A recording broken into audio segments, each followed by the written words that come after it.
Hello, it's me, Vera, and welcome to Stitch of Fate, a Vampire the Masquerade V5 podcast. Since we'll be portraying vampires who have left their mortal lives behind, expect that we're going to do bad things that deal with difficult themes and content meant for an adult audience.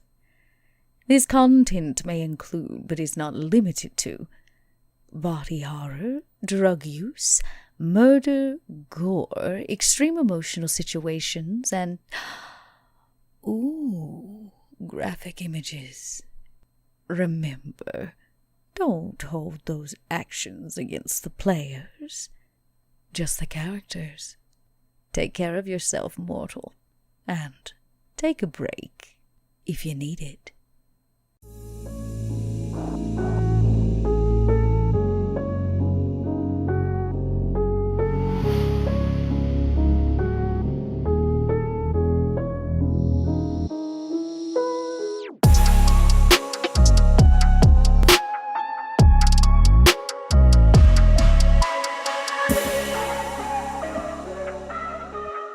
Hello, everybody, and welcome back to another episode of Vampire the Masquerade 5th Edition podcast, Stitch of Fate. As always, I am your storyteller, Mike Martin, joined by my four players, Josh, Chelsea, Bub, I'm just going to say it, and Mark. Perfect. How's everybody doing? It's been a whopping 10 minutes. It has been a whopping 10 minutes. I'm great. Miss you. I know. I'm excited. So we're just gonna jump back into the game with a little scene setter of now at this point in time, the camera opens on the inside of Vera's club. The band is mostly done setting up as security guard outside. The two private security guards outside are just having light conversation with a few of those that you're expecting tonight to peruse your art show and make some rather nice purchases.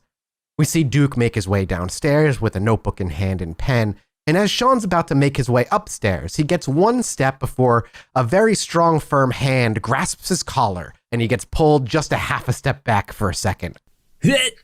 Blood room, now. Oh, God. I knew this would happen eventually. It's Vera. She was like, oh, we have so much in common. Okay, pipe down, kid, pipe down. As he gets dragged out of the main room, past the last of the just the petty workers finishing putting up all of the paintings and their truck about to drive off, and down into the blood room, Max and Sean go. Whatever you do, just not the face, okay? Okay, all right. Just calm down, will you? Sit down. Okay. There's like a cardboard, like a crate nearby that you the can crate pull that up. the hand was chopped off Yep, on? exactly. Yeah. Max pulls up another seat, sits down on it. It grinds up against the concrete, and as Max plops down, the crate actually cracks a little bit underneath him. Okay, kid. Vera wanted me to have a word with you. A word or a word? A word. A friendly word. Okay. I believe friendly but firm was how I described it. So let's get that out of the way right now, okay? I'm not mad at you. I'm looking out for you, okay? I get that. Okay. To put it in your vernacular, you gotta stop acting like a complete muppet. I got to stop acting like a muppet. Yeah, did I get that right? Yeah. Don't be such a jerk off, all right? Now, I get that one. Yeah. I know. Okay. I know you're smarter than you let on, because you gotta be. Is it that obvious? Yeah, it's fairly obvious, kid. Look, I know you're just trying to do your best, okay? But you gotta pull it together a little. You know, you can't let Vera start thinking that you're some kind of liability.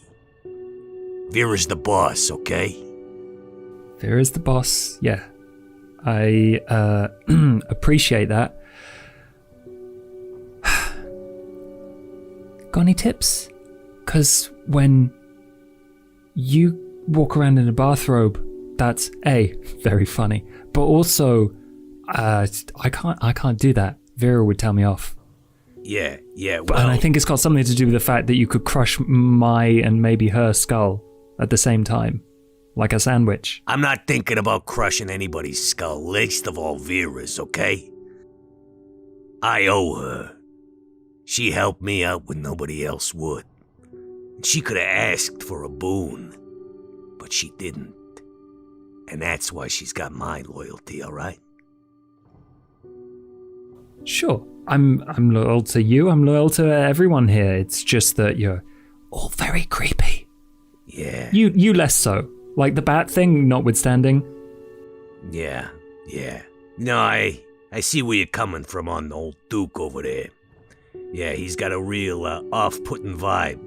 As you kind of mentioned Duke, the room across, you actually just see him very quietly walk by the door frame, looking straight ahead at nothing. He just walks. Yeah, speak of the devil. Duke doesn't hear any of this. He's lost in his thoughts currently.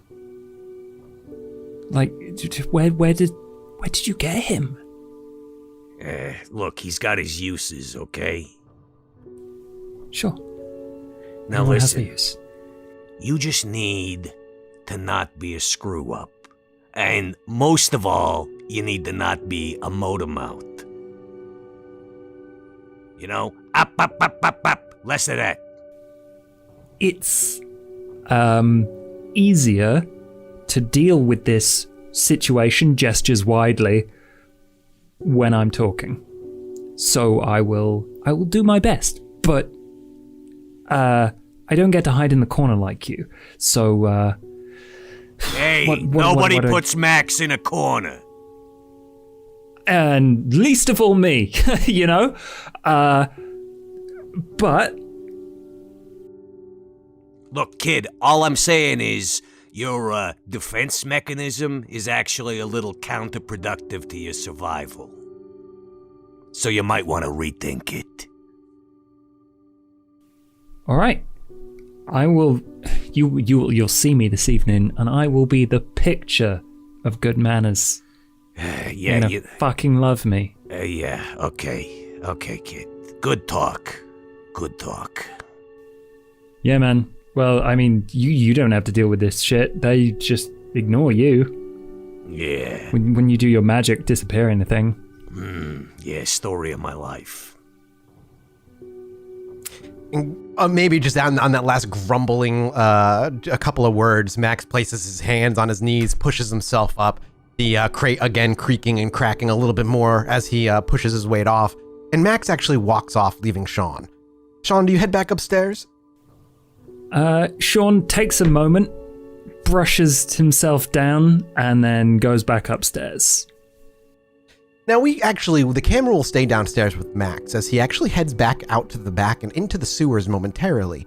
Recently, he had heard that the show would be getting a recipient of the clan Nosferatu, and being the curious Nos that he is, put out a little feeler, see if they can get a name or at least a code name of the person who's supposed to be representing whatever Nosferatu has interest in buying drugs for one reason or another. Now, this is a political thing. However, reaching out to just have a low-level Nos come out and try to bid information is relatively easy. And you're actually met downstairs by a meek, short little boy. Boy is just the way, you consider him somewhere between 16 and 18, just physical appearance. But the Nosferatu affliction on him as you crawl your way down, he's leaning up against a wall and he's playing on a Max wouldn't actually recognize, maybe not know what they are. For everybody out there, he's playing on a handheld video gaming device. A bright screen illuminating the dark sewers as he's kind of plucking away. And you can actually see the Nosferatu degeneracy up on his face a lot easier as that glow of the screen lightens him up. His big piece of his right jaw is just missing flesh. You can actually see his teeth lining all the way back in a sort of, as we recently actually discussed, a Joker-esque way. On the other side of his face, though, his bottom lip just kind of hangs loosely, detached all the way down to his middle. Just a slight drool and drip comes from that loose lower lip. As would Max head down quietly, or would you make yourself kind of like, would you make noise? Because Max has the ability to just kind of vanish and stay quiet. I think he'll that is his usual custom, is to go in stealth mode as often as possible. So he would not notice you arrive. He'd be 1 foot up against the concrete wall behind him, just playing away, hyper-focused at whatever game he's got going on. And I assume I know his name. You would know his name as, he calls himself Pick. Hey there, Pick. What's the rumpus? As soon as you say his name, he quickly jumps to, his bottom lip kind of flapping a little bit as he snaps shut the mobile gaming device and quickly slides into his pocket and looks around. Now you spoke loud enough where it would break the obfuscate, and you kind of ripple into appearance in front of him or by his side. Before he looks to you, there's a visible look of relief, and he looks up and he's like, "Yeah, you looking for the name of whatever the contacts here is. So I may or may not have been able to procure such information. What do you got for me?" Yeah. What do I got for you? Well, I'm sorry to interrupt your gaming time on your whatchamacallit, but I'm asking... It's a Nintendo DS. A Nintendo DS, great. Okay, well, I'm not gonna remember that, so, what do you got for me? Yeah, are you clearly trying to be intimidating out of curiosity? Yeah, I think he is actually being intimidating. Manipulation, intimidation. With 4 intimidation, you step forward and loom over him. How dare he even ask for anything in return? This is low-level information at best, and at worst, and at best, it's worth maybe a minor boon. And he realizes very quickly how out of bounds he stepped. Yeah, I sort of step up and I go, "Yeah, here's a minor boon for you, me not getting angry." Quickly again, kind of leaning back and even cowering a little bit, his knees buckling, and he tries to even take a step back, meeting only concrete wall. He just nods furiously. I don't know who she works for. I don't even know her actual name, okay? But the code name, she calls herself Stinky. Stinky. Okay. Yeah, and he actually kind of looks almost ashamed when he says that, and he looks down and he shakes his head. He's like, I thought it was kind of dumb. Hey, nothing wrong with Stinky. I knew some guys in the old neighborhood named Stinky. She's likely gonna be, and he just kind of quickly changed subject. I mean, I imagine if she's swinging up there, I'm told she's a Nosferatu herself, so, I mean, you know we have a bill. Look for somebody who looks a little too forgettable. And he kind of gives like a weird... Yeah, nah, I know exactly what you're talking about. Okay. All right, Pick. You've been helpful. That makes me somewhat favorably inclined towards you. As opposed to disfavorably inclined. And that's a good place to be. That's a good place to be. He gives a kind of a knowing nod, however, still avoiding eye contact, and he takes a moment to, I'm going to make a roll for him here to see if he keeps his mouth shut and says nothing. Ah, you're a smart one, Pick. I can tell. I can tell by the way you're not flapping your gums right now. He continues to nod. All right. Now listen, I know I can come off as a bit of a hard case, but I ain't so bad. No hard feelings, huh? No hard feelings. Okay. You got any, like, cash? Cash? I had to pay some people a lot of money to get that info for you, and I figured I don't know. When we didn't establish anything, we kind of went on a word of trust, but I figured maybe I might get something out of this. Well, I reckon Vera won't mind parting with a little bit of petty cash.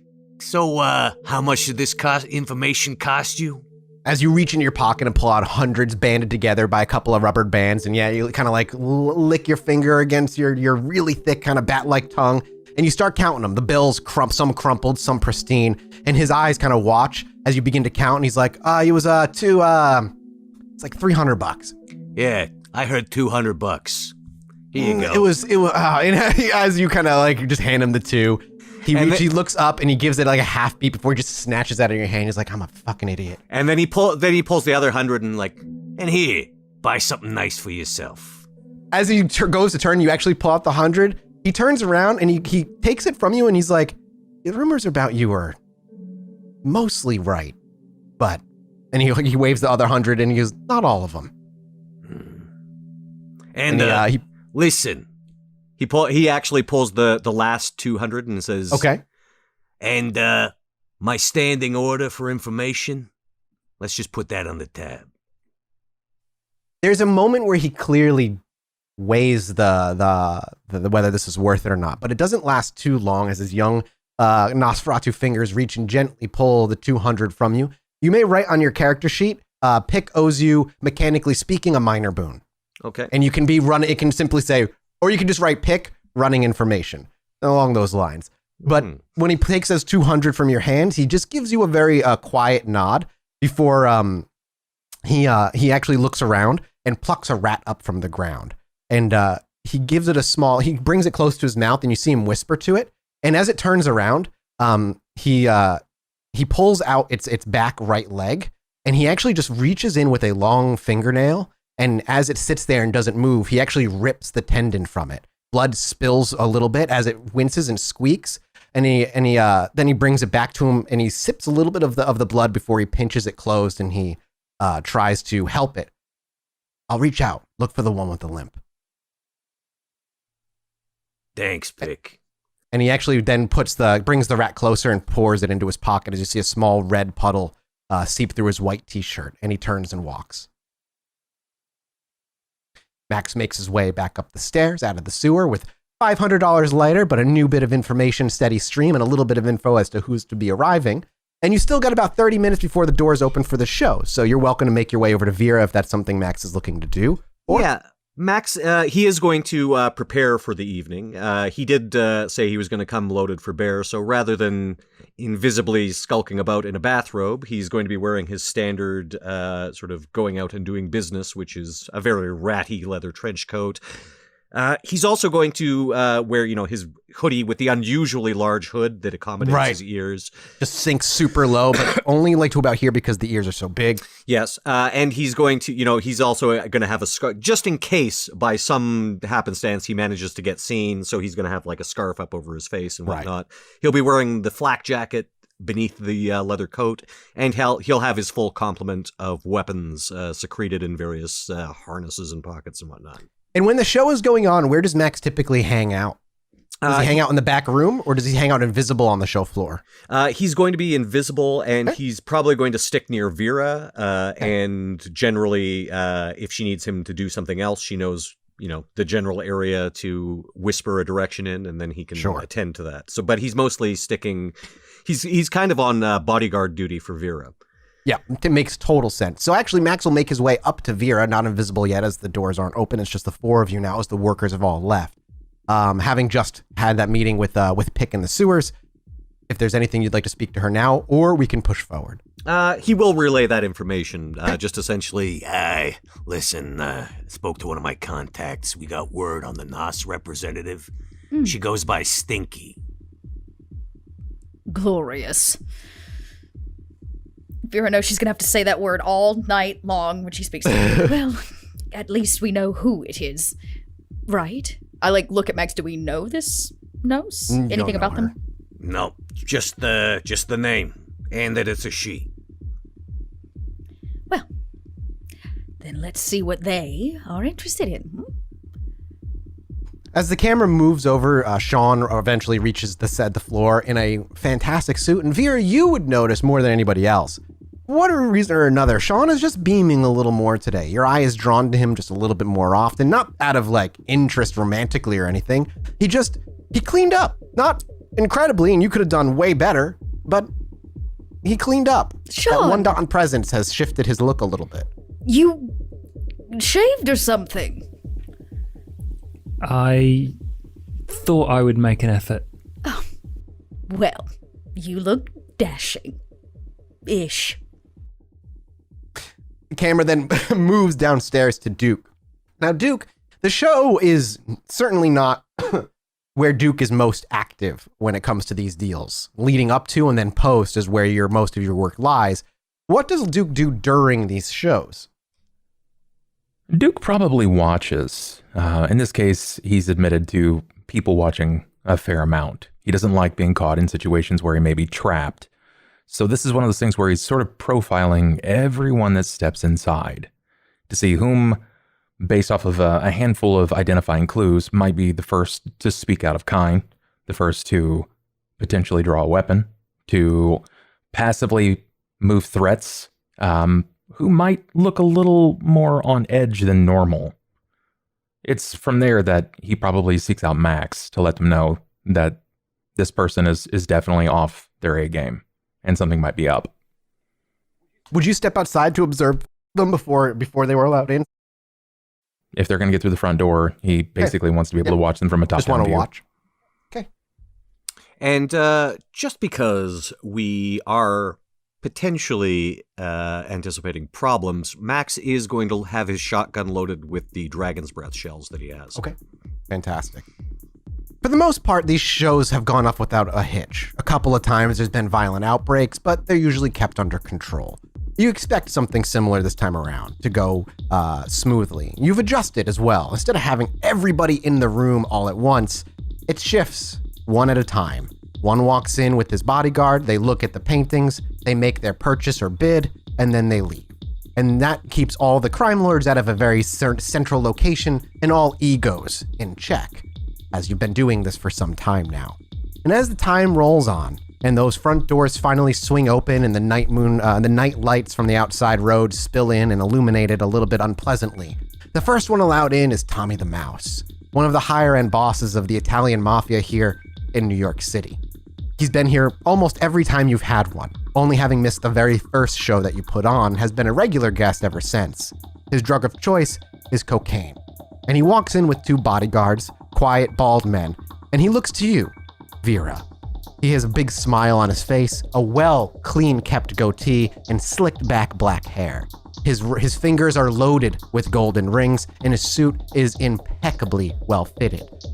His fashion taste is something that Vera truly appreciates. And as he walks in, he smiles widely, he throws his arms out to you, and as the doors open, before he walks in fully, he shouts over the shoulder, "Hey, you can go fuck yourself."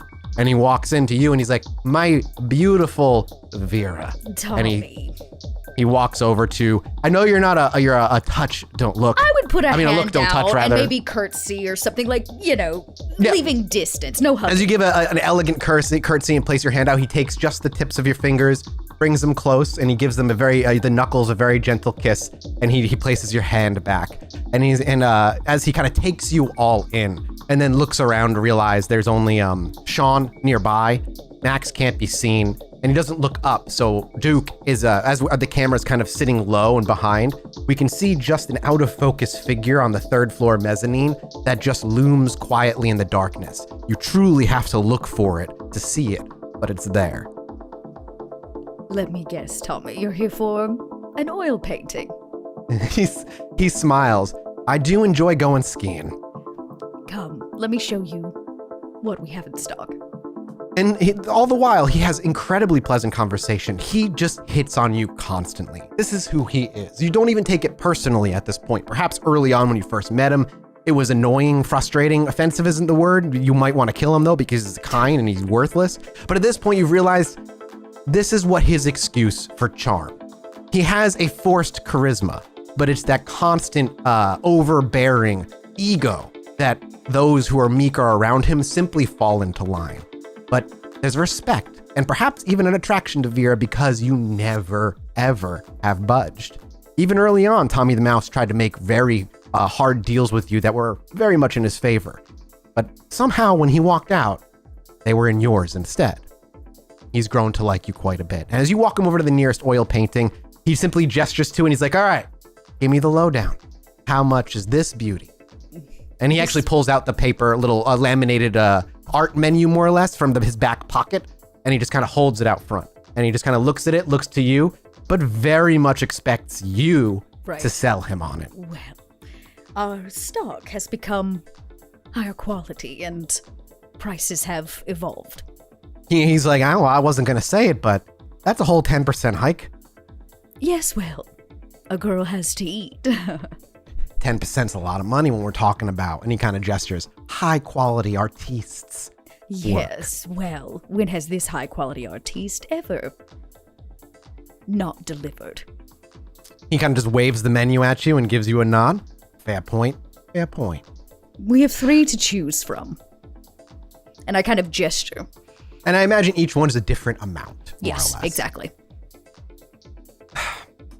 Now, you know me. Normally I go smaller, the cheaper, or somewhere in the middle. But I'm feeling generous today, my dear beautiful lady. And the larger painting screams to me. Now, you know me. I don't go out of my way to buy such expensive, extraordinary things at 125 grand. And as he kind of looks down and looks back up, bit of a high asking price. But his eyes roll. He raises his eyebrow.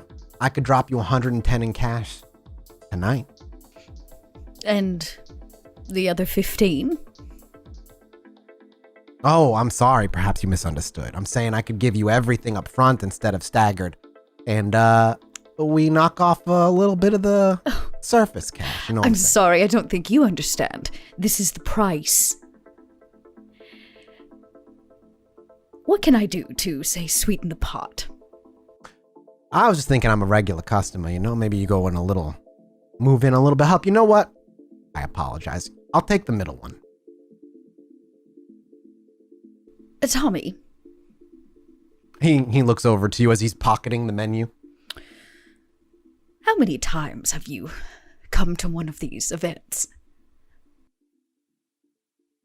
Oh, by my count now, you've been running these things for 5 years. You know, this would be like the 11th event. I've probably been to about 8 or 9 of them. You are my best customer.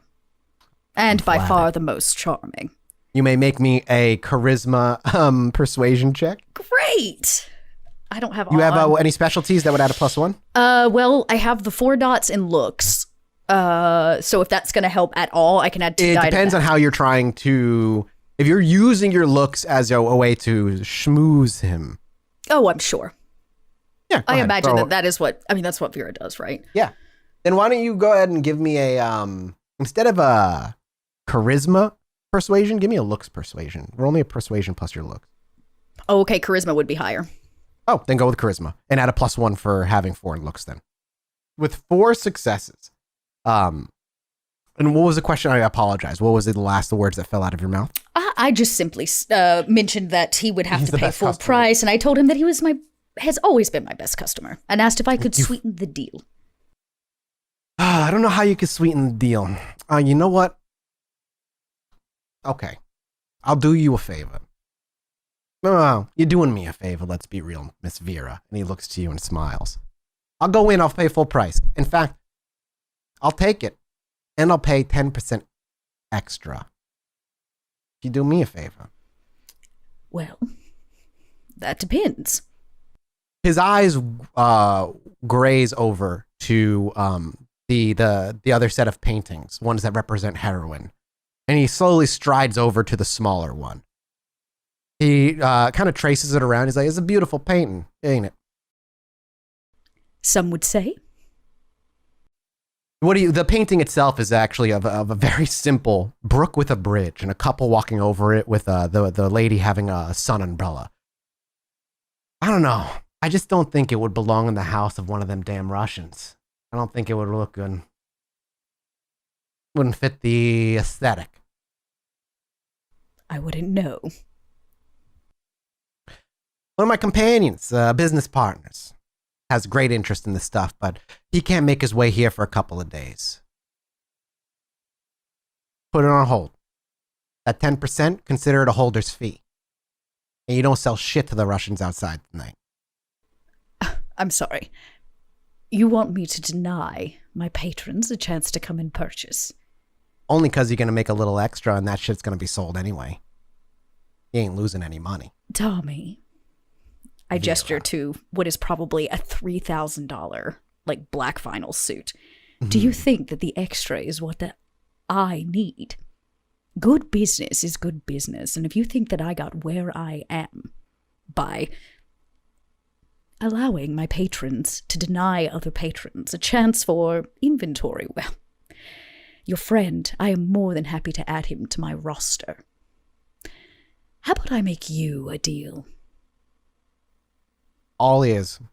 You've been here a handful of times, and every time you flatter me with your words.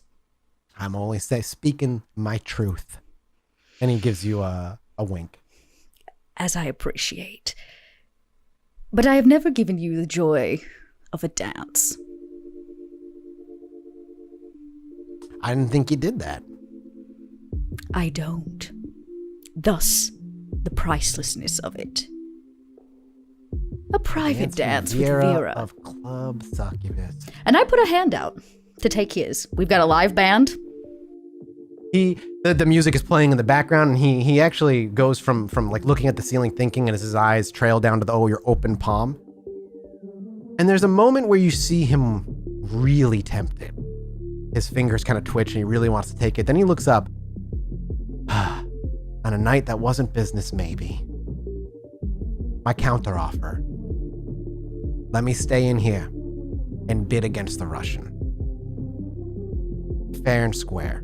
I'll pony up the cash, and the one who wants it, he'll have to pay me a little bit of a finder's fee, but hey. I cannot deny them a chance to come in and buy, and I cannot stop you from, say, outbidding them. That is fair business. I'll take that dance still, though. I bet you would. Since you've underestimated the value of my dance, I'll give you the original painting at 120 instead of 125. But you've given up the chance for a dance. He kind of gives a disappointed shrug, an understanding nod. That's the price of good business, I guess. Some would say. Large one sold. I'll stay here when the Russian comes in, and we'll bid. We'll see who has deeper pockets. I have a feeling it's gonna be me. Yes, well, you know where you can wait, and I gesture to the mezzanine because that's... He actually looks up, and the camera will follow his gaze up, and as it looks up, the blur comes into focus as we see the figure in a plain white button-down shirt and slacks just looming over, watching quietly. Vera, you not caught by surprise, but it's always uncomfortable. I make eyes to Duke nonetheless, like, we should watch this one. And as he walks away, I simply whisper over my shoulder, very, very quietly. He's going to be a problem tonight. Just so Max can hear it. Yeah, of course. You're whispering out to Max. And as you're whispering, he walks away with his two guards, making their way up the spiral staircase all the way to the third floor, where there's a couch and a setup behind Max. Duke, that they make their way over to. Him and his bodyguards just kind of plop down, one on each side of him, and he stays to himself, quiet, pulls out a smartphone and starts scrolling and going through mindlessly. Does Duke say anything? Nope. Duke keeps to himself. Max will lean in to Vera and just say, "So what's the play? You want me with you? You want me on him?" I don't know. He is desperately interested in assuring that the Russians don't get their hands on their usual buy, which no doubt is going to cause problems. The unfortunate thing is, I believe, Tommy, his pockets are deep. Okay, I'll keep an eye on him, but I'm going to stick close to you. Thank you. I'd appreciate it. And I gesture for the door to let the next round in. And the person who's standing at the door opens the door. And first in walks a young, not a young, but like a meek looking girl. She's dressed extremely plainly. She's got long brown hair, brown eyes. And the dress that she wears is kind of an off-white with no notable design. She walks in and simply kind of gazes around at the paintings, smiles at you, Vera, and then quietly just begins to browse. I'm guessing this is our new clientele? It's a good guess. All right. You're not sure. I guess She does not look like a Nos in any way. Okay, well, then I will stroll over. Mm-hmm. Would you describe her as very average in appearance? I would describe her as incredibly average in appearance. Okay. You walk over, she actually looks to you and smiles. Good evening, I'm Vera. She nods. I would say... Could I look by myself? Of course. Thanks. And then she goes back to looking. Do I note any particular odor? Give me a wits awareness from the both of you as you both approach. Okay. Wits awareness, eh? Yes, Not sir. my forte, but, well, kind of. Oh, Wow, messy critical. messy critical. It must be that real stanky stank. Yep. With a messy critical, you just likely won't be able to can hold back. You're just like, that's rank. Bad. Yeah. Wait for us. Yep. And with Max, you also pick up. It doesn't hit you in such a guttural way as it hits Vera. But as you get close and begin to speak, and she kind of cuts you off, and you kind of compose yourself and take a sniff, like reflexively.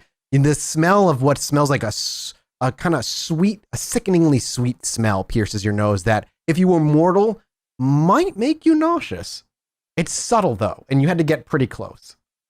So a whisper in Vera's ear, like, Stinky. Very much so. I'm going to give her some space. Enjoy. Your browsing. And Vera walks away from her as she continues to gaze at the paintings, maybe asking for the next ones to be let in, unless you want to wait for her. But it'll become very clear after some time she has no interest in making a hurried buy. Everybody else who comes in typically knows what they want. She is taking her time. I go over to Sean. Where is Sean? Sean is doing his best to not cause any problems and standing probably on the floor the paintings are. That's on the bottom floor. Bottom right? floor. Yep. Correct, You're just in yeah. the middle of the show, basically. Yeah, he's standing at one side. Okay. Just keeping a weather eye out. I think as everybody's browsing, like if we've let more in and we're letting everybody shop, that's up to you if you want to let another one in. It's just There's her a right stinky girl in my club. Probably not. Before I leave to go join Sean, I'll just say to Max, I guess to dead air then, like empty air, I just say, Yeah, of course. She may take more of a liking to you. I know you don't usually work with the clientele, but You want me to have a word? I would like her to speed up her browsing. Fair enough. Max is going to slide over to where who we think is Stinky is. She's moved over to just the second painting and she's gazing at it openly. Yeah, tick-tock, tick-tock. Do you do it loud enough to break your obfuscate? No. Okay. She jumps and quickly her eyes dart around. Hello?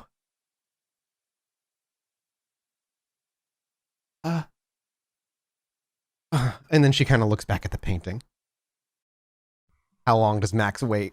Gives it like another 30 seconds. 30 seconds pass and she just goes back to browsing. Yeah, this ain't a lending library. Okay. What? I didn't know I was going to be rushed. No one said there was a time limit. Yeah, well, there is. That would have been nice to know. Okay, you know now. Are you going to really rush me? Yeah, maybe just pick up the pace a bit. Come on, huh? I'm not trying to bust your balls here. Just doing my job. Can I get the... Do I get the pleasure of know who's rushing me out of here? You can call me Max, Stinky. Wits awareness when you say that. 3 successes on your wits awareness check. It's obvious when you say your name, as you say, my name, you can call me Max Stinky. Her eyes kind of pop open for just a minute before kind of going back to normal. And then she gives you a hurried nod. Okay, yeah, I'll hurry up. And she walks around the whole club half-assedly, pretending that she's looking at things before she walks over to Vera after having talked to Sean, which we'll rewind to in a minute. And she says, "Thank you for your time. There you have quite the selection. Thanks." And she, Did you find something you liked? They're all beautiful. Is that why you came? To see the paintings? Oh, it's not for me. It's on behalf of another. I see. You do business for them. Yes. Will I get the pleasure of meeting this person? If they have interest in what you have. Do they? I think so. How about this, Stinky? I am more than happy to help whoever it is gain whatever it is they want. And if this setting does not suit your needs, I will accommodate. Thank you. I'll let them know. I was very impressed with your collection. And she just kind of gives you a very puppy-eyed look. There's no need to be afraid, child. Of course, I'm not afraid. Thank you. Of course, Stinky. Until next time, I hope. And she nods, and as she turns to walk away, and as she's about to make her way to the front door, she actually stops short, and she looks back, and she just kind of speaks out into the air. Bye, Max. And she smiles a little bit, and she kind of walks out the front door. Now see, Sean, I'm not a ball buster. I'm nice, occasionally, when it comes to business and money. Yeah, well, I mean, you sort of got Max to do that for you on this one. Yes, well, sometimes others will have better words than, say, I would. Seems to have worked. Now, you wanted to have words with Sean, Vera. I wanted to introduce him along the way to all of these, to specific buyers, our usual, the Russians. Do you want to bring him upstairs to meet Tommy the Mouse? Sure. Okay. Duke, they make their way upstairs. You watch as Vera brings Sean upstairs, and as Vera comes into view, Tommy quickly stands up and makes his way over. So, is it bidding time then? And he smiles, completely ignoring Sean near you. Tommy, I have someone I'd like you to meet. Consider him my protege.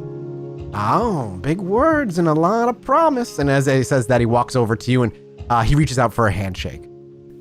Oh yeah, Sean gives him a big, strong handshake and Your just, like, meek little, flops your up and like down. bony, your bony little hand reaches out, and his hand is huge, and he just grasps it, and he gives one of those unnecessarily aggressive, tight handshakes, ones that are there simply to, for one reason or another, show whose dick is bigger and who's in charge. And he grips it really tightly and gives you a couple really hard shakes before he lets it go.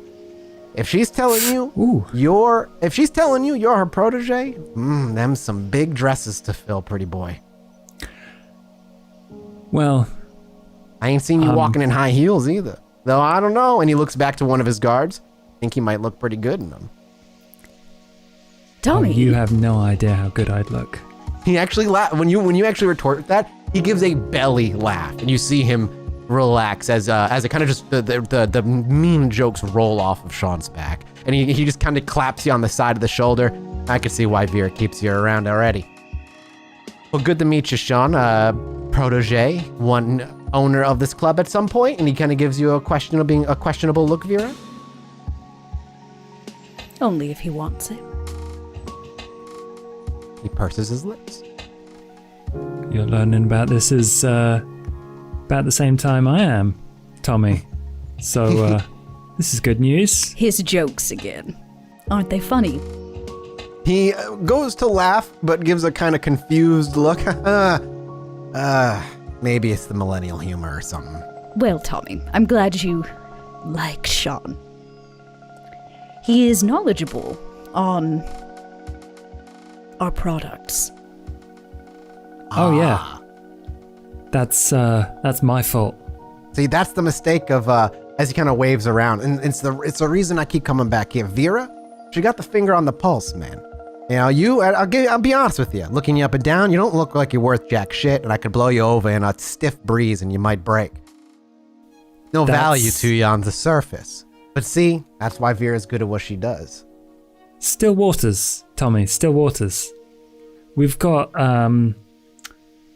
product for days, so we keep each other happy. Then I see the long and fruitful future together that you are clearly sizing me up for when you imagine me in high heels.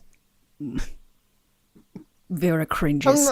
There's a moment where I, as a storyteller, debated a role, but that last line was just too good. And as he's clearly taking this in and like wondering if you're trying to size him up, when you throw it, you just disarm him completely with that last joke at your own expense. And he just belly laughs again. I don't know where you find your people, Vera, but damn, you're good. They're drawn to me, Tommy. Is it time? And he kind of gets back to the business at hand, and an eager look crawls across his face. Yes, we are going to let the Russians in. Do me and Sean a favor and wait your turn. I follow your rules, my lady. And he So gives a you very say. sarcastic bow. Bring in the Russians. Yeah, as you make a motion over and the doors open, Vlad and 3 of his bodyguards pile in.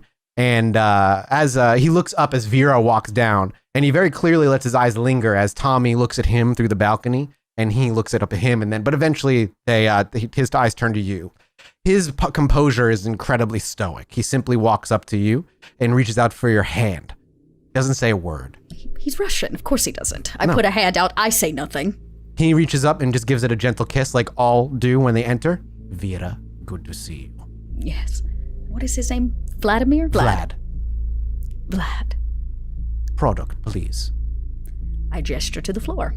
You make your way. He walks, he follows you over. You know his typical buy, and you bring him over.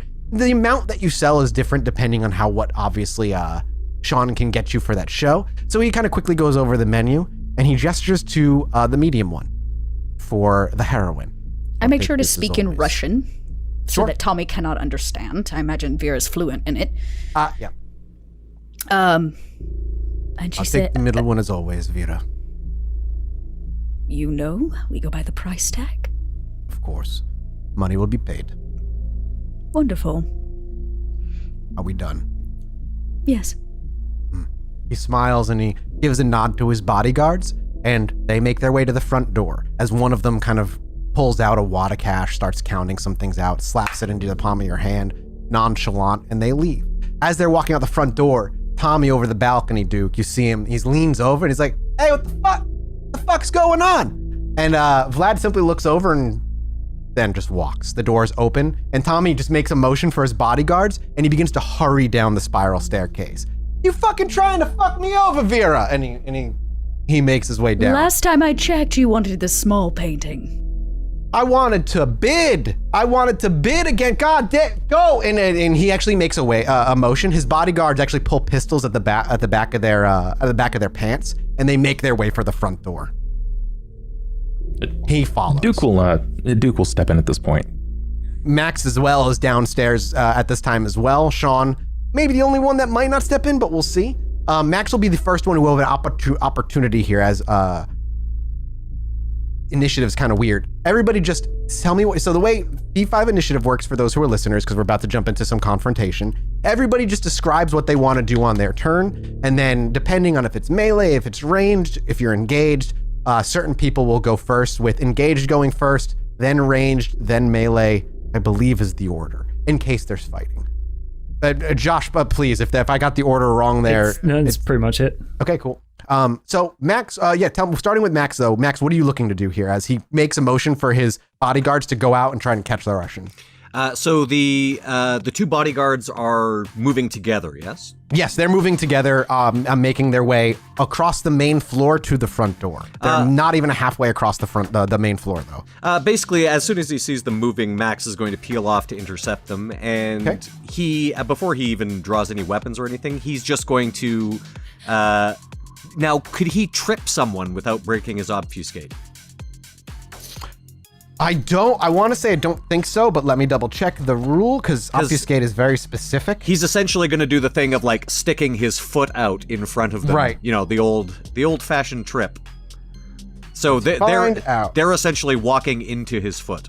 What should I say? Are you using Unseen Passage or are you using Cloak of Shadows? How are you? Unseen Passage. Unseen Passage? Okay. And actually, just so that there's no actual physical contact with me, the way he trips them is actually like just sort of pushing a chair out in front of them. Oh, okay. Then that should not break it.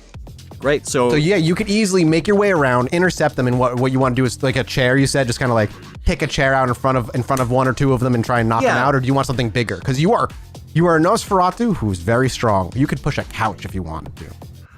Again, I want something that's not going to be too obvious. So basically, I'm looking to like the one in front, put a chair in his way, so in a way that he will basically trip them both up. Absolutely. You don't have to make a roll. He will make a dexterity athletics roll as the chair slides out from basically the side as he wasn't prepared for, trying to stop himself short. before he'll end up toppling over. However, he's going to get a penalty because this is coming as a surprise.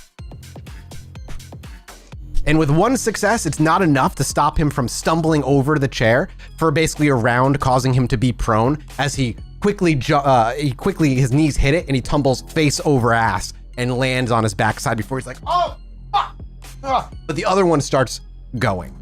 The second one continues to go. We'll go to Duke. Duke had something he wanted to do as well. If I am close enough to Tommy and I can get his attention, I would... Tommy, he's not running for the door like his bodyguards are, but he is on the main floor with Vera. I think I'd like to move up sort of behind Tommy, and utilizing Daunt, I just want to move up closest to him and sort of lean in to explain, tell your men to stop. So we actually watch as Tommy the Mouse and his bodyguards run down the spiral staircase, his bodyguards rushing ahead and one getting tripped over a chair as he hits the ground hard and the other one keeps sprinting rather. However, in the background during all of that, we watch a blurred figure very quietly and slowly descend the spiral staircase and approach Tommy the Mouse from behind before he stops, looming over him by about 5 inches. A low voice is emitted while you immediately activate Daunt. Everybody in the area, can you please roll me a resolve composure check? There's an instant eerie silence that begins to eke over all of those who are in this area, in the main room. The one making his way for the front door continues to plod forward. However, the one on the ground, who's actually still within range of this, I'll make a roll there, I apologize, I forgot about him. With one success, he fails. He quickly realizes as he's kind of picking himself up, his eyes turn and he actually sees Duke looming behind Tommy the Mouse, and he wants to say something, but instead he kind of kicks his feet back, quickly pushing himself and scooting his ass up against the wooden floor before he pushes himself up to his feet, and also makes his way for the front door, but he leaves his pistol on the ground completely in the instant fear and is just trying to leave. For the other kindred in this room, Sean, Vera, and Max, you felt this before. It only happens occasionally, only when Duke seems to get riled up about something. There's a chill in the air. You would swear goosebumps would crawl up your skin if you weren't dead and were unable to do so. But it's almost like the band themselves stop playing entirely when when he speaks those words. You don't hear the sentence, you just hear the band break. What music? Because they've played through brawls before. This is the same band you've used every time. They're paid under the table, they understand what's going on, they keep shit to themselves. But in this moment, when Duke arrives, the music cuts. Tommy the Mouse looks up over his shoulder, surprised to see you there. And he's like, I'm getting ripped the fuck off by your boss. How about you step away? I'd like to Now intimidate you may him. make me. Yep, that's like, you may make me now. Your manipulation, intimidation. Mm-hmm. I have a proficiency in coercion for intimidation. Then you may add a +1. 3 successes. There's no need to be hasty. You should calm down and think this through. It's important to maintain this relationship that you have with the Succubus Club. Your voice can't be heard by anyone other than him. It's not a whisper, but that low, gravelly rumble is still audible. You don't watch as his eyes dilate and fear comes over his face. He's too well practiced in this job to show fear that easily, even if you're attempting to supernaturally sway him. He's a crime boss. He's got a decent will to him. However, you do watch as a bead of sweat on his relatively clean face begins to slowly drip down his left temple as he reaches up, pulls his handkerchief out of his pocket, and just gives himself a dab before tucking it back in. We ain't looking to start shit, all right? And you hear him give a sharp whistle as he looks over his shoulder. The one that had his pistol drawn stops short, but the one that was afraid barrels out the front door, leaving completely as the door swings open. You can see a couple others, the businessmen that are waiting their turn, and it clatters shut. He looks back to you. Yeah, the other one left his weapon behind, all right? We respect your business, Tommy. We would hate to see it falter here on this day. Whatever you have against Mr. Vladimir, that's entirely for you. And then, This is a separate place entirely.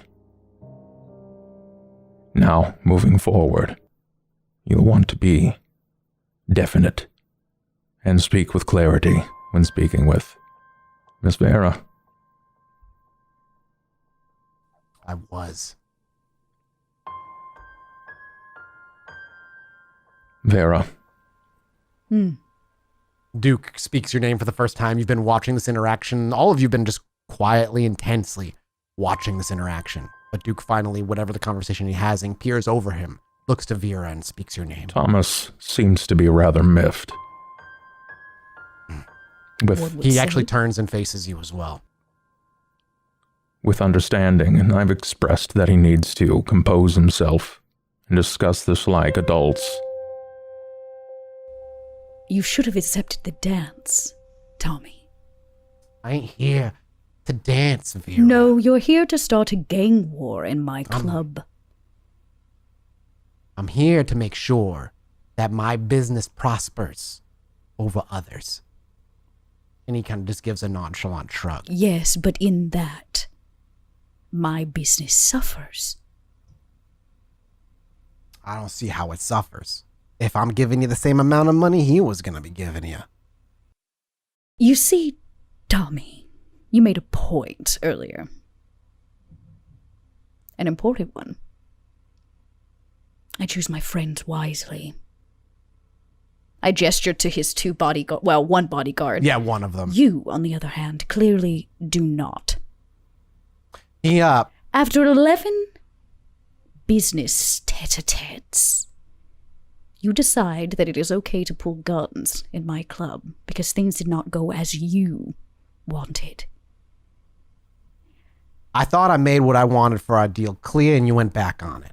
You wanted to outbid the Russian on the small painting.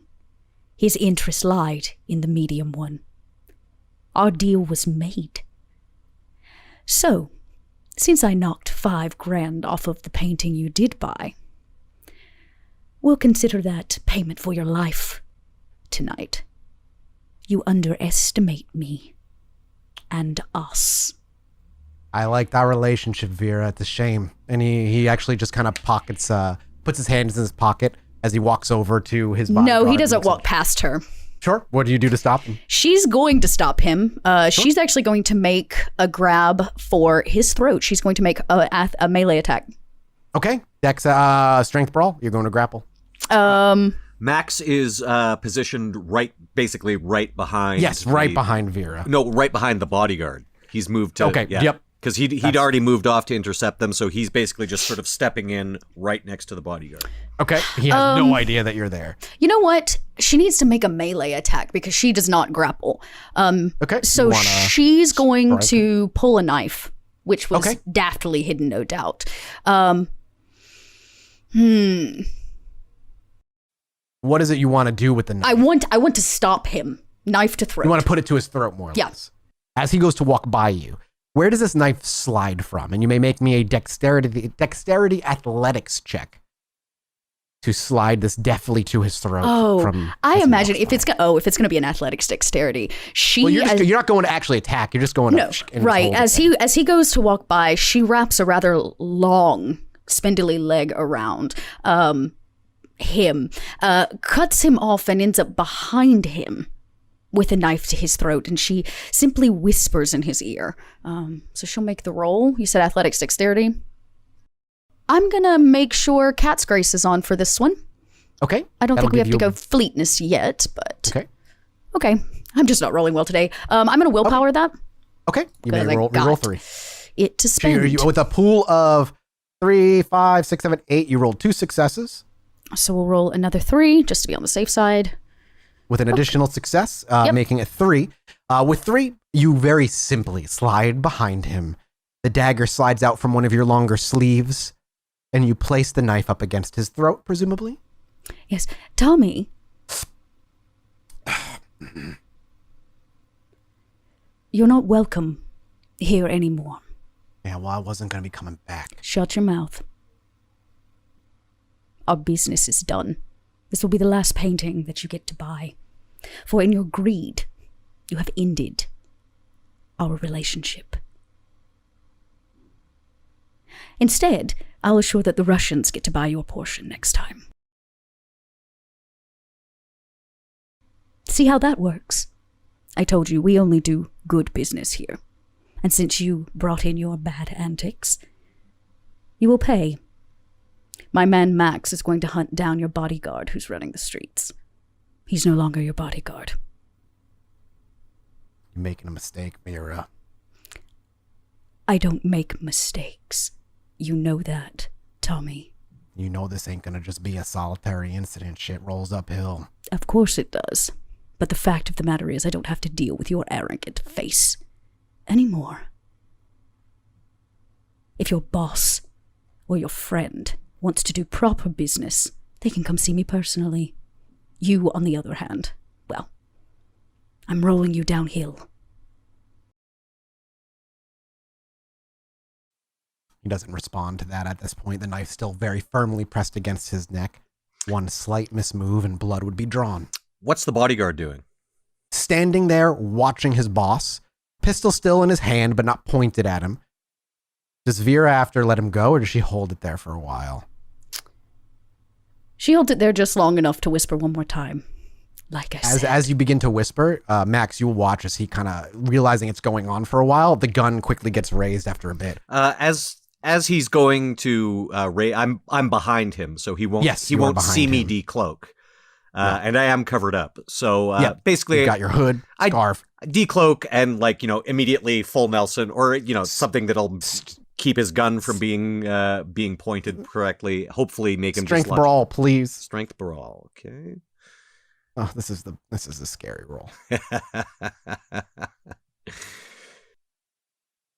Poor dude. You're rolling against a difficulty of 1 because technically you're catching him as a surprise round.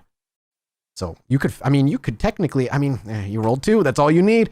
And with 2 successes, you quickly, in Vera, you can watch as he kind of ripples from out of nowhere with the arm going up under his, the arm that has the gun trained and the other one around to get him, like you said, in kind of a full Nelson. And as he locks him up, he's brought up to his tippy toes. The pistol loosens from his bent back wrist and clatters to the wooden ground. And he's kind of lifted. Oh! Hey, not so fast, greaseball. And then Tommy simply looks back up to you, and he kind of brings his hands up like, I've got no weapons.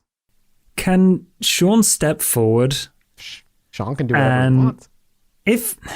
Can I do some sort of roll to guess what the likelihood of events would be if the Russians end up with the Tommy's portion of the drugs to run? The best you could roll would be like I would say an intelligence politics or intelligence streetwise rather. Streetwise. Sorry. I meant streetwise, not politics. That's good because Sean knows the streets. You're not quite sure why they would want to cut their drug flow, but we'll see what your role is and what you come up to. Yeah. It could be literally as simple as they want their cut of the profits. Maybe the heroin market's going up and they want more money. Yeah. Can I re-roll that? You can re-roll 3 of them with a willpower. Yeah, that's probably a good idea. How many willpower have you used now? 2. With 3 successes? That's a bit better. And in the specifically, Sean's just thinking, what would happen if the... Yeah, what would happen if Tommy ended up with no drugs? Oh, Tommy ended up with no drugs? Likely violence in some fashion. Yeah. Okay. May not be here, might not even be against you, but he would want to get his drugs from somewhere. That's Tommy, as far as you know, is probably just like a cocaine boss of some sort. Yeah, fair enough. Excuse me, Tommy. He's got a knife to his neck. He's not moving. And the security guard is all being dangled by a large bodyguard that came out of nowhere and is being choked. You can actually feel one of the tears as he's choked hit your arm. I'm just connecting some dots here, so help me work through it. You end up with no drugs. Hypothetically, you're going to go get them from someone else. And that means that your bodyguards, who are shit, just points to them, like, and at the door, they're going to have to try and shake down Russians, Yakuza, whoever, which will cause you a lot of problems and draw a lot of attention. We provide a lot of anonymity here. So how about we let this all flow under the bridge and you get your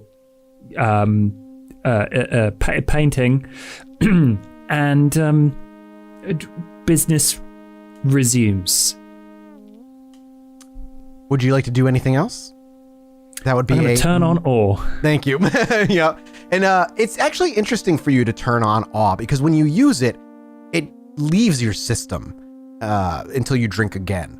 You feel it running through your veins. And when you have a power sitting within your vitae as a thin blood, it's energizing feeling. Your blood is thicker in both the physical and metaphorical sense. A lot of kindred, when they talk about how thick their blood runs, they specifically speaking of their power and how long they've been around. And as you unleash awe and feel it ripple through the air and almost circumvent Daunt completely, and that become the dominant aura, you almost feel, Vera rather, you watch as Sean stands straighter. He composes himself, and there's a twinkle in his eye. The way he says his words doesn't have that slur to it, that drugged slur like it always has. He's sharp, he enunciates, proper pronunciation on everything, and he uses big words sometimes. It's very, very strange to hear him negotiate. Meanwhile, you may make me a manipulation persuasion with the benefit of, what is it, 1 dot of awe?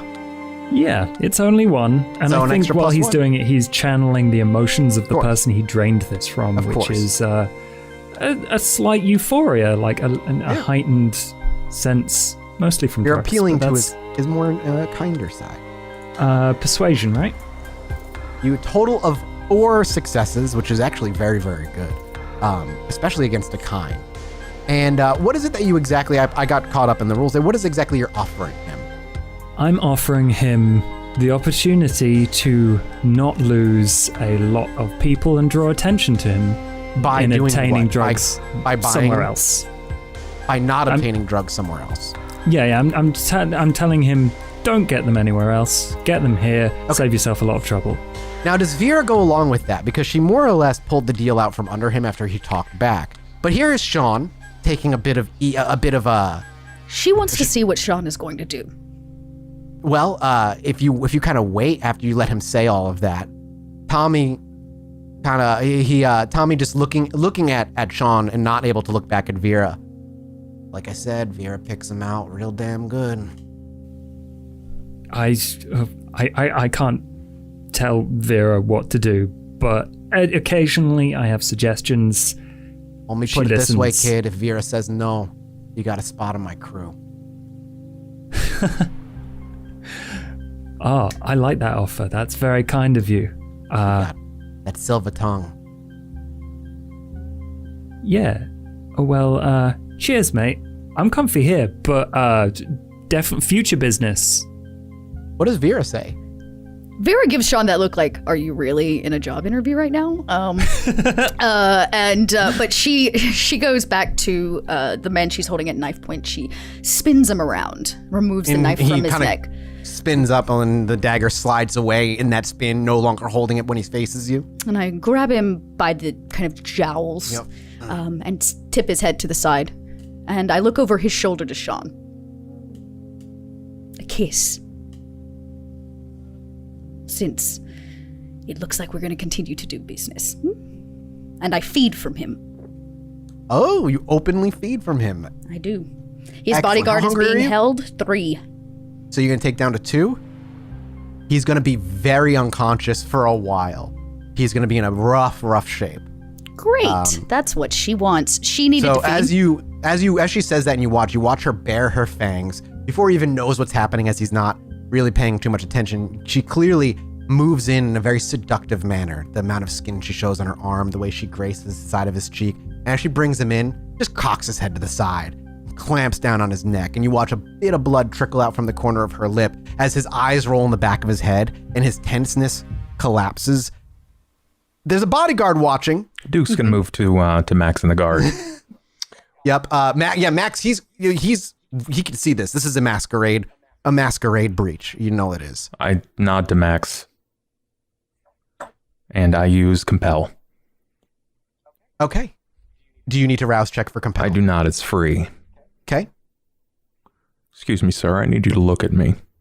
Look me right in the eyes. He's like fighting. As soon as you ask that, and you're able to catch his eyes with the watered tears, as soon as he locks your eyes, he like stops fighting. His arms freeze on the arm, and he's completely entranced, looking at you.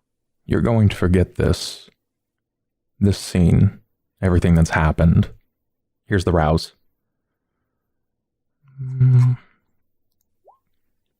No hunger gain. Everything happened so fast. Thomas seemed to act out of kind, and you were just doing your job. You drew your weapon, and, well, things got warm. We prevented you from firing, and when you glanced over, Tommy was dancing with Vera before he fell, hit his head, and blacked out. We provided you with drinks so as to compensate you for your time, but you would be ushering Tommy home on this night. As you finish that sentence, his hands just simply kind of slowly drop as he's just blankly staring. Duke, and as Max lets him go, he kind of lands on his feet. He blinks a couple times. Well, wait there, fella. Looks like you fell. Okay. Oh my. I gotta go see to the other one. I'll help here. Max leaves. You got this in hand? Good. Let me get you a drink, guy. Looks like you could use one. Now, And Duke shows him hospitality. Now, question, just to clarify, Vera did say to eliminate the other bodyguard, yes? Yes, she said he could only have one tonight. Okay, there you go. So that is what Max is doing. He's obviously obfuscating as he goes. Yep. And he'll be... May make me please I would like a wits streetwise check as you looking to track this man down. Wits streetwise, you bet. You're mostly looking for people who might look disturbed, or maybe even somebody talking about some crazed dude running by. You're not looking for a high difficulty either. It's a very simple check. And it's wits, you said, yes? Yes, sir. As you won't be talking to anybody, so there's no need for charisma. And with 2, after a little bit of wandering in the general like wandering out in the block that has your club on it and just listening for conversations, eventually you pick up a conversation of like, yeah, can you believe that guy fucking brushed by? He knocked my phone out of my hand and just... And you follow that trail. Not too long, maybe 3 blocks down. He's no longer running. Instead, he's kind of slowed down to a jog. Still on the sidewalk, his coat is off and over his shoulder, and he continually seems like he's paranoid and looking over his shoulder behind where he comes. Not seeing you by any stretches, you're completely invisible, but he's there. Very obvious. I'm basically going to overtake him, ducking into an alley ahead of him so that I basically can noink him off the street when he walks by. We see Max quickly dip into an alley by his right and sprint it. Well, we don't see him, but the camera follows an invisible figure into an alley to the right, and it hurriedly goes along ahead. And the camera turns left, we see him blurring by, Max getting ahead of him in a nearby alley. And when he passes, your plan is to just grab and pull? Yep. Okay, strength brawl. And actually, first, can you make me a dex stealth? Dex stealth first, and then a strength brawl. Dex stealth, okay. Because there are civilians around. And you are invisible, but you're going to do something that's going to make you uninvisible. That's okay. 4 successes is great. That's dex now stealth. Go ahead and make me a strength brawl. Strength brawl. There we go. That was 4 for that stealth. Mm-hmm. And 3 for the brawl check. As he walks by, how does Max grab him? Is it similar to how he's done everybody, just collar yank? Yeah, just sort of like grab, yoink. No. Yep. And so as he walks by and you watch him, you just reach out. The hand touches his shoulder. As soon as you touch him, you become visible. But before anybody notices, you have a tight grip on his shoulder and just yank him back. He gets pulled back. And before he has a chance to say anything, you have him in a grip around his neck so he can't talk. What would you like to do with him? Max knows what he's been assigned to do. So he just sort of looks at him. He's still covered up. But he just goes, okay, nothing personal, buddy. And breaks his neck. He's got lethal body, so he'll be going aggravated damage. Oh man. Oh, he's going to try and escape, but he's not going to have. So go ahead and make me there's, another. I'm going to use potence on this as well. Jesus, dude. Oh, this poor bastard. this All right, guy. well, here's This his guy's roll. so screwed. That's it. Oh, he has one success. Can you beat a success? Let's see. Probably. So we're going strength ball plus. Strength brawl Plus- plus your potence, which is extra damage after you do damage. Okay, doke. So this will be strength brawl. Whew. And you will take a stain. So how many points in potence do you have? I have 2 points in potence. So you're going to do an additional 2 damage on top of that. And it's very swift. He tries to fight. He is trying to pull at you, but there's nothing a kind can do against a Nosferatu who's built like this. And with a swift motion, the struggle stops, a loud snap as the body twitches for a few moments and then goes limp in your arms. All right, and I'll be throwing the body over my shoulder, obfuscating, getting back to the club. Probably through the sewers is the easiest way. And once back at the club, the body will be drained completely and put into bags. I love it. And on that, as we watch the last of the mess cleaned up and the camera makes its way back up to the main floor where the show is now under control, Tommy, I assume, has been let go. The first thing Vera will do is walk back over to Duke and run a hand across his shoulders, which I don't know the last time they've actually touched. And she leans in and simply says, "Thank you." Of course. And then she strides over to Sean. And she breaks as much distance as she can and gets very, very close. And she smiles at you. And she says, "I'm very proud of you, Sean." Thanks. She removes her hat. She grabs your face between her hands. And she plants a kiss on you. And when she's done, she says, "I'm tired. I'm going to bed." Max comes in and basically just on his way downstairs, just sort of nonchalantly over his shoulder says, Yeah, our friend's been taken care of. Thank you, Max. And the coterie disperses for the evening, all into their individual rooms for their individual night's rest, as the last of the businessmen come in and you have the lessers take care of the last of the sales. And as we pull out the front door and the doors of the Succubus Club close and the bright neon sign flickers off and the sun is beginning to crawl, in the alleyway across the street, we see a familiar set of cat ear headphones, a small muffled song, and as the camera approaches her face, a small grin. And we cut to black, and we'll pick up next week.